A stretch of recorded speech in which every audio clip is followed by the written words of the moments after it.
Seri Anwar bin Ibrahim, Prime Minister of Malaysia, to present the final keynote address. Majlis dengan segala hormatnya mempersilakan.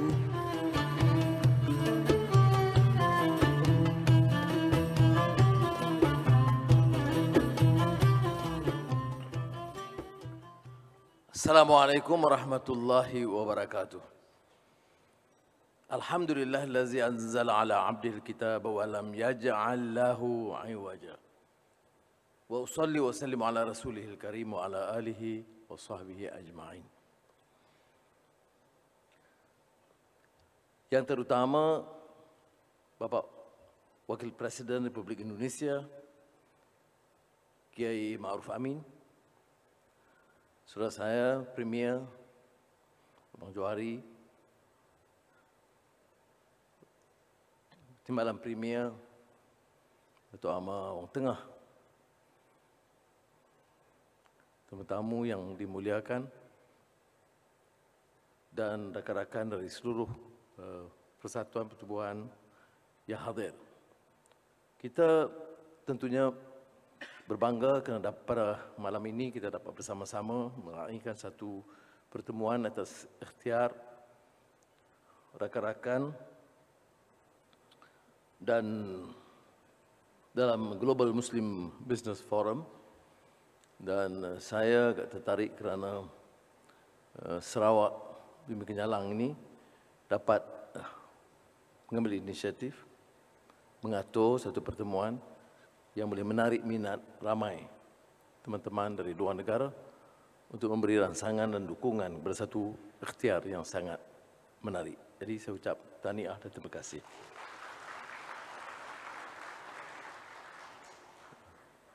Vice President, Premier, Excellencies, ladies and gentlemen, I made special reference to the state of Sarawak and the Premier because not many of you are familiar with the fact that this Malaysia is of course a multiracial country, but more so Sarawak, as you have seen in the cultural performance, is a state with huge cultural differences and multiracial, multi-ethnic, multi-religious. And for them to be able to continue this mission, empathize to the people of various religions and cultures, and at the same time continue to promote the welfare of the Muslims, business, economy, is of course a remarkable feat. That's why I make it a point to commend the leadership of Premier Abang Johari for that initiative, because it signifies the meaning of lita'arafu, a measure of understanding, of appreciation of how Sarawakians understand the need to understand, appreciate, and love one another, and give opportunities to all race and religion to prosper out of their own choice. So, thank you very much, Anwar. Now, the second reference is, of course, because Sarawak, as explained partly by Premier, it is remarkable because it had taken the lead in some of the imminent changes critical in this period. Let me talk about the period. We are talking about post-normal times. Now, post-normal times is characterized by what? Complexity, by chaos, by contradictions. These are problematic, or if they say problematic of the world. Climate is a major issue. Civil strife, unruliness, barbaric actions, have you seen the Israeli aggression in Gaza, is also a related issue. Massive migration, many countries due to climate change, to civil strife, is also a major challenge. And the unequal development that we have seen between the industrialized world and the developing economies, and even in the new innovation that we talk about in this conference, in digital transformation. If we are not careful, particularly the Muslims, then we will exacerbate this crisis, because instead of giving adequate opportunities to all, we will continue to allow for this growing inequality gap for the very rich and privileged and the poor. So we are dealing with these post-normal times, and I made reference just now how in many of these areas, Sarawak has taken the lead. He mentioned hydrogen, he mentioned green technology, renewable energy, hydropower. You see, leadership is about taking risks, innovations that will benefit the state and the country and the people at large. And I hope those present here would also take the opportunity, other than discussing the issues relating to business opportunities, interconnectedness, and possible collaborations between the business groups in the private sector, also see some of the major initiatives undertaken by Malaysia and in particular Sarawak. Now, on the related point, if we look and examine the present Islamic world, we see the need to enhance collaboration.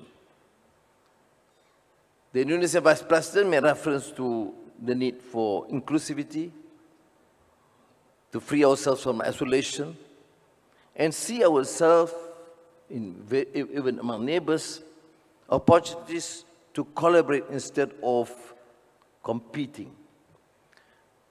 We are fortunate in Malaysia. We have neighbors, Indonesia, who have taken that position to collaborate and see and complement one another, and not necessarily to aggressively compete.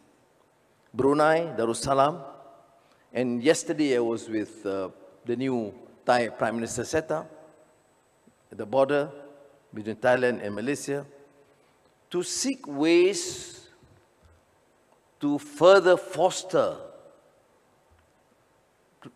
better relationship and investments and trade, and facilitate the exchanges, particularly those in that poorer areas, poor South Thailand, poor North Peninsula Malaya.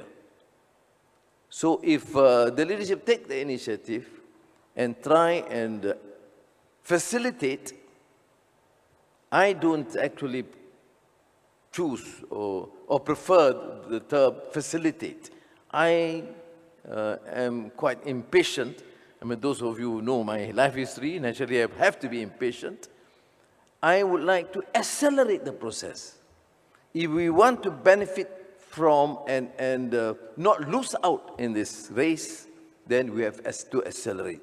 So in the case of the neighbor, particularly the majority Muslims in South Thailand and the Muslims in North Peninsula Malaya, of course this collaboration would be of immense help to both countries.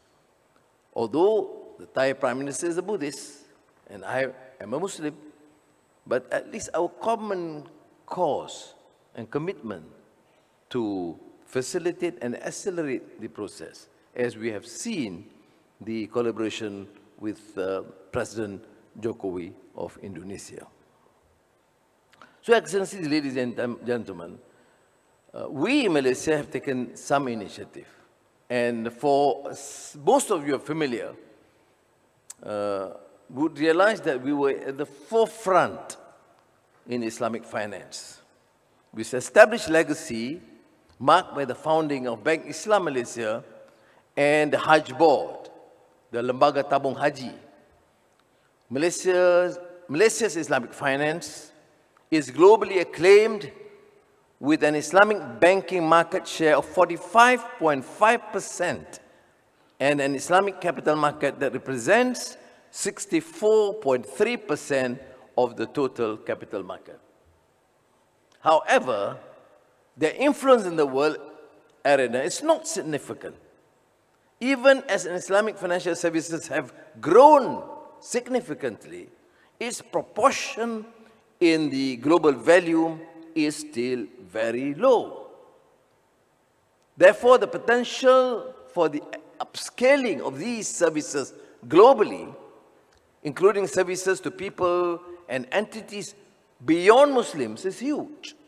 It's interesting to note that when we introduced the Islamic Bank, Bank Islam, the support and participation by non-Muslims is commendable. It's how you relate and explain.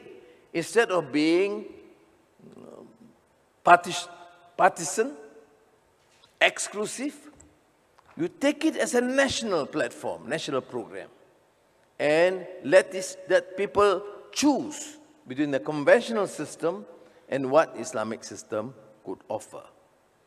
Now, we have announced in the 12th Malaysia Plan,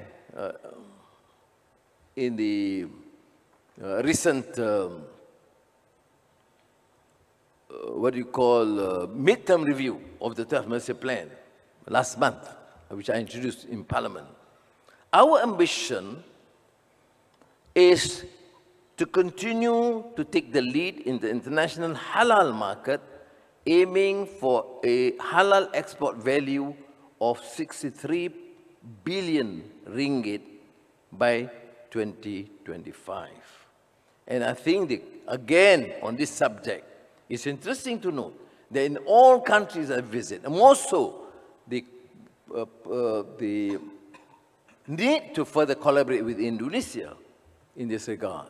Because in all these countries I visited, from China to Vietnam to Thailand, without exception, all of them want to support and recognize, number one, halal certification, number two, to support collaboration in terms of halal industry because of its huge market potential, not only in the Middle East, but also in Europe, in the United States, and in Africa. But the theme is, of course, innovation. And I would like to share some of my concerns. Barakah Bank leaders are here. I've been associated with Sheikh Saleh Kamil for a long time. But let me share some experiences. After all, I had a small role in propelling the Islamic banking in Malaysia. And when I was then the Minister of Finance, strongly supported the expansion of Islamic bank facilities. But let us now reflect, assess critically the rate of success, the need to further innovate, and to ensure that it meets the aim and ultimate objective of the Maqasid Sharia. There is, of course, a major question that we must address. We did make an initiative, and I think we need to commend, thank the pioneers for their remarkable achievement. But we also understand the flaws. One notable scholar, Professor Najatullah Siddiqui, who was one of the great minds that promote this whole idea of Islamic banking and finance. Years before his death, wrote a devastating critique of the Islamic banking system. He is not dismantling the banking system, but he's questioning, is this enough? Does it meet the requirements of the Maqasid Sharia? Does it meet the objectives of the Sharia? We talk about economic justice, adl wal ihsan.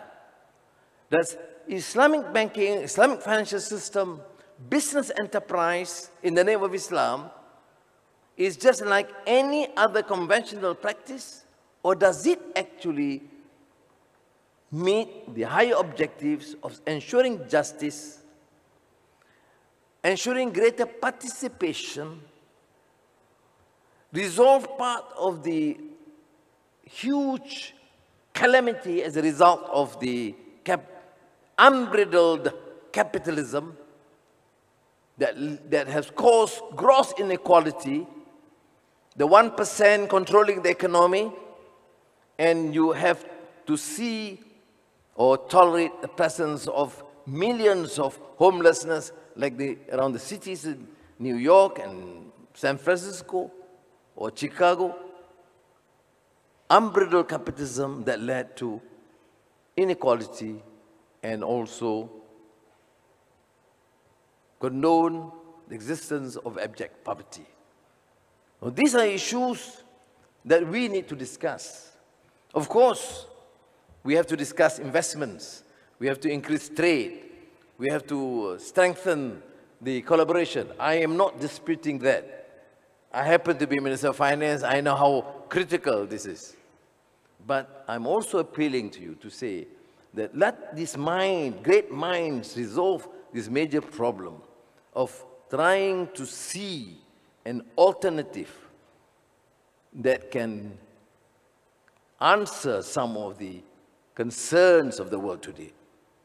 Climate change, addressed both by the earlier speakers of Vice President Kiai Ma'ruf and also my friend Premier Abang Jo.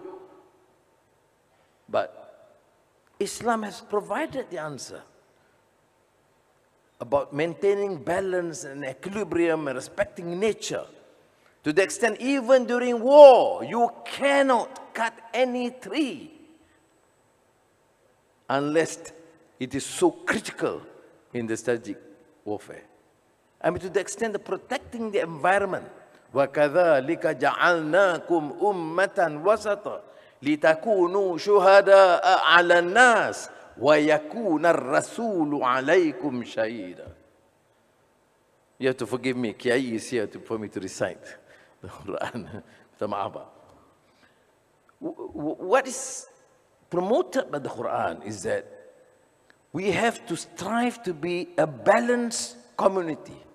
What is a balanced community? That understands and struggles to maintain an equilibrium between the worldly affairs and the akhirah, the spiritual and the material. And more so in this regard, man and nature. The equilibrium must be found. If you come and destroy nature, the result will be calamity. So, in that regard, Islam is in the forefront if only we take an attempt to understand, comprehend the issues, and try our level best to resolve it. So, in his critique, in his critique of the Islamic banking and financial system, he is suggesting that, yes, we have started, yes, the fundamentals are right, but we cannot accept this as the norm. We have to move forward with innovation, not just making sure that the instruments is halal or non-riba and leave the rest to a purely conventional system. We have to make sure and critically assess whether the sense of justice and to resolve the gross inequality is only by qard hasan or having the system that requires a greater participation and more instruments in this regard. Of course, I don't have all the answers, but I'm just provoking and questioning and even finally appealing for leading business community of the great minds and scholars here to use this opportunity to reflect what we need to do, particularly because the demand and imperative to change is imminent. We have, for example, and in Malaysia, we have introduced digital transformation in the Islamic banking system, in Islamic business, that has become part of the change that's required.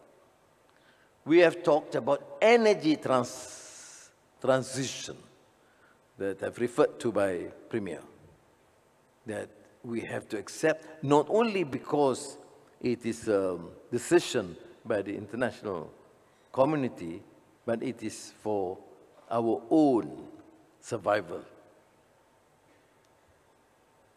We have also talked about Madani concept to remind Malaysians that whilst we go for sustainability, but it cannot be sustainability as understood by the West. It has to be economic sustainability, but it has to be based on core values and principles of justice and protection of the environment. That's why we have ihsan and amana as the core principles, that values that we have to inculcate, particularly to our young. And finally, of course, the Business Forum is a good effort to reinforce that notion and provide a platform for a more vigorous and focused actions. Now, I think the combination of political leadership and the business community must, of course, work in tandem, because leadership is the critical constraint for achievement, be it in economic, political, or enterprises, micro, national, or multinational. And because we happen to live in a multiracial country and multiracial state of Sarawak, we always encourage that this business forum must also appreciate the need to continue its interfaith dialogue, understanding, and even collaboration, because that happens to be something that we need to continue to propagate. So let me end by, again, thanking the State of Sarawak and the Premier, and to Awang Tengah for his leadership in the Global Business Forum, and for organizing this splendid dinner and program. And I can only say that in this extremely busy schedule, because Parliament is in session, I was virtually forced by Abang Jo to come, just to go back tonight.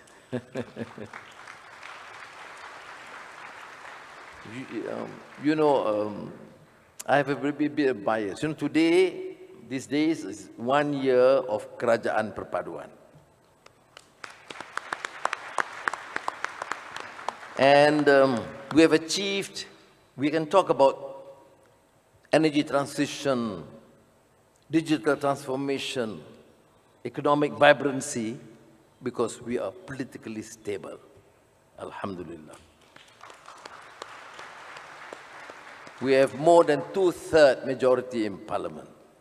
But I want just to say this, that I cannot ignore the fact that Premier Tan Sri Tupi Tinggi, Abang Johari, and GPS played a vital role in this regard.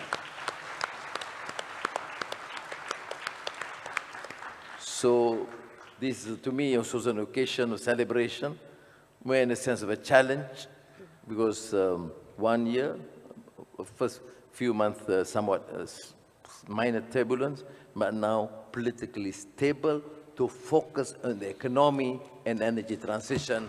Terima kasih. Wassalamualaikum warahmatullahi wabarakatuh. Jazakallahu khairan, thank you very much. And may we invite our guest of honor to please remain on stage for the symbolic launching of the Global Muslim Business Forum 2023. And joining our guest of honor on stage, may we also invite all distinguished guests at the main table. Dengan segala hormatnya, majlis mempersilakan.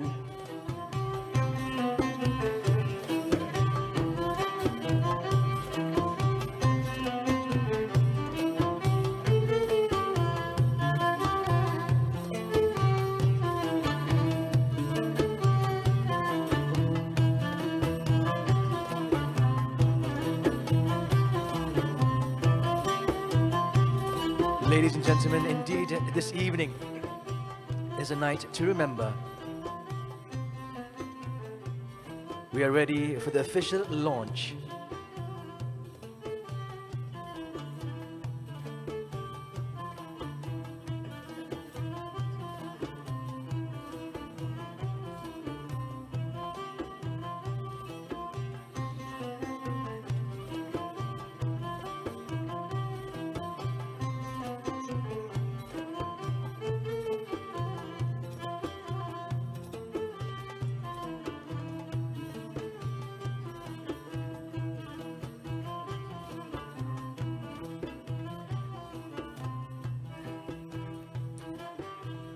Ladies and gentlemen, distinguished guests, with all due respect, we now invite the Right Honourable Prime Minister to activate the launch by pressing the device in 3, 2, 1.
Another big round of applause, please, ladies and gentlemen. MashaAllah, tabarakallah, alhamdulillah. It is now official Global Muslim Business Forum 2023 with the theme Innovations and Transformation in Islamic Economies. And now, may we invite our guest of honor and all distinguished guests to the center of the stage for a group photo.